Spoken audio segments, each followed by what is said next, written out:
For all your action figures and collectibles, check out My Hero Store. Link is in the description below. Hello and welcome back to the channel. In this video we will be looking at RC-1140 or Fixer from Star Wars Republic Commando game. Right from the start I have to say thank you to My Hero Store who provided me with this figure for this review so that we can take a closer look at this Fixer. I never played Republic Commando.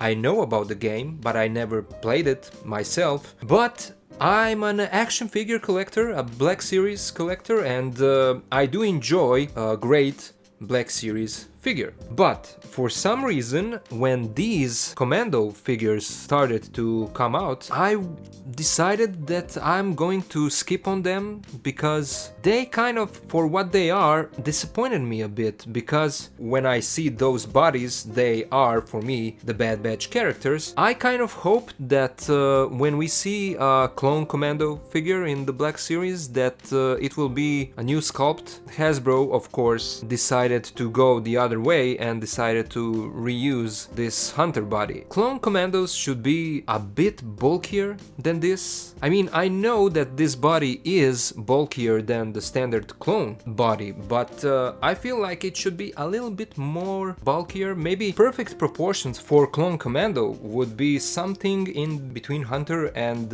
Wrecker. The silhouette is good for what it is. Maybe he could be a little more dirtier in terms of paint. Instead, Hasbro decided to go with a little paint chipping on the edges of these green parts. They also made like a little dry brushed, although I'm guessing it's all printed, but like little splotches of like silver paint. It's only in few spots, in few places. There is like a scratch here on his leg. Surprisingly, there are some scratches here at the back of the figure and even on his shoulder pauldron and at the back of his arm. The helmet kind of has a different shade of white, different from the rest of his armor. Maybe it doesn't show on the camera, but this version of white is the same as this one, while this is the same as the legs and the feet.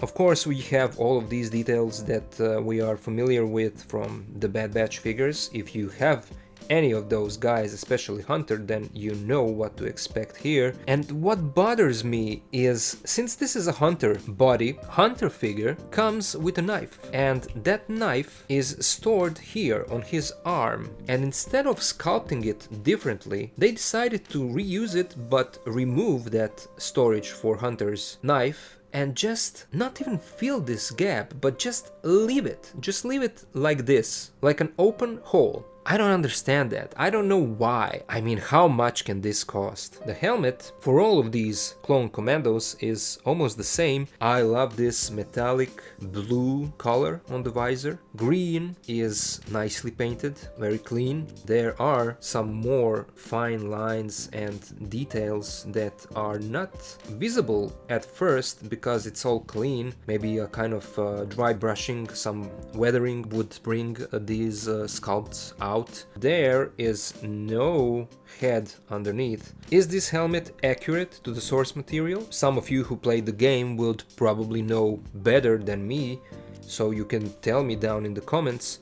I feel like it is. You guys will know probably better. In terms of articulation, the helmet jams into the armor when you move it down and also when you move it back. You do have a little bit of tilt to one side and the other. Of course it rotates, you can move it 360. This shoulder pad is connected to the inner part of the shoulder so that it rotates and moves along with the hand. It's a softer plastic, so it gets out of the way. You can get his arms into a T-pose. Of course you can rotate it, and as I said, this moves with the hand, so if you rotate it like this, it comes back up.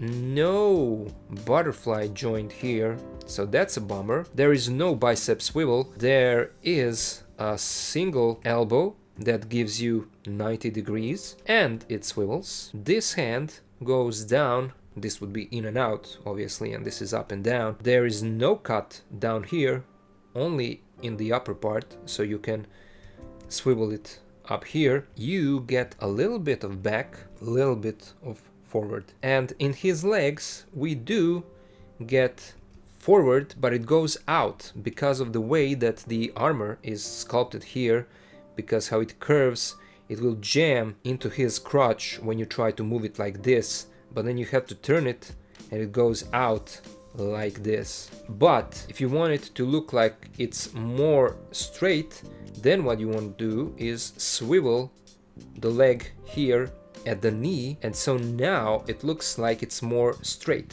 But the problem with that is that a knee pad is glued to the upper part of the leg, so it looks kind of strange. You know, it would be better if it was glued to the lower part of the leg. When you want to move the leg back, you will get this much of a range because this butt plate, but it's okay. I mean, this is fine. There is a thigh swivel that is hidden behind this armor plate, and it swivels. We have a single knee, standard single knee for newer types of Black Series figures without pins. At the feet, we have a little bit of back, a lot of forward actually, and this is great. There is also a swivel until it jams into each other. Let's now get him in some kind of a quick fighting pose.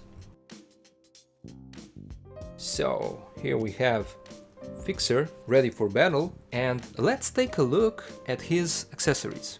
This is his blaster, and it's a standard blaster that comes with the Bad Batch figures, and there is no wash on it. There are a lot of nicely sculpted technical details on it, but a little bit of dry brushing would probably pull out those details and make them more visible. And then Fixer comes with his backpack. This is the first one that has these added sculpted parts on the upper part, and so that gives him a unique look. As far as the paint goes, it follows the same two colors that we have on the figure, so nothing different. And now we have Fixer in his action pose, like this. Now let's jump into some size comparisons. First off, we'll compare Fixer with Hunter and Wrecker from the Bad Batch. These two share the same body, the blaster, backpack, all of it is the same. You can see that Hunter has his storage for his knife. On the other hand, Wrecker's body, as you see, is much bulkier, and that's kind of maybe more appropriate, at least for me, when I think of Clone Commandos. But on the other hand, as I said, maybe it would be too large, and maybe perfect scale for Clone Commandos would be somewhere between Hunter and Wrecker. So I don't know, what do you guys think? Let me know down in the comments. Next, let's compare Fixer with 501st clone and a clean white clone Phase 2, of course. Both of these guys are Black Series AliExpress customs or bootlegs, but they are the same figures as the ones that Hasbro makes. It's the same body. Just now, when you see these clones next to each other, you can see that there is a definitely different type of white color. I mean, these two guys have clean white color, while this is more like a yellowish, creamy type of white. But yeah, they do look good next to each other. Here is Fixer with Clone Wars Season 7 Ahsoka Tano and the SH Figure Arts Episode 3 Revenge of the Sith Obi-Wan Kenobi. Next, we have Fixer with Bandai Darth Vader model kit with custom-made soft goods and the Black Series Imperial Stormtrooper, the Empire Strikes Back Boba Fett from Mafex, and the SH Figure Arts Din Djarin from Season 2 of The Mandalorian. Then we have him next to Clone Wars Anakin and Obi-Wan from the Black Series. And finally, compared with some other lines, here we have him with another Green Warrior. It's Raphael from NECA's Mirage, Teenage Mutant Ninja Turtles bootleg from AliExpress, and the Marvel Legends movie Deadpool. So that's it for this review, guys. Let me know your opinions, your thoughts about this figure down in the comments. If you have it, what do you think about it? Or do you plan on getting it? Or do you plan on skipping it? Let me know down in the comments. Posing video for this guy is coming and will be up on the channel tomorrow, so stay tuned for that. Once again, I have to say thank you to My Hero Store who provided me with this figure. If you want to check out My Hero Store, link to their store will be down in the description of this video. Thank you all for watching, thank you for being here with me, and I'll see you in the next video.